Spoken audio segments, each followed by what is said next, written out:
কি হয়েছে ভাই? ভাই খুব গলা সময় একটু পানি দিবেন, একটু পানি খাবো। ভাই পানি খাবেন কে? খারাপ সর্বদান দেবেনি। আরে ভাই শরবত হলে তো আরো ভালো হয়। আচ্ছা ভাই, তাহলে দাঁড়ান আমি নিয়ে আসি।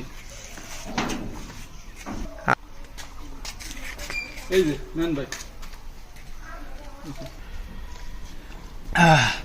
ভাই এত শরবত দিছেন, আপনার বাড়ি কেউ শরবত খায় না, তাও বাড়িতে করে দিছেন। আরে ভাই আর কইেন না, শরবত সবাই খায় বাড়ির। এই শরবতের বাড়ির ভিতর বিলি তুই মুতি দিয়েছিল।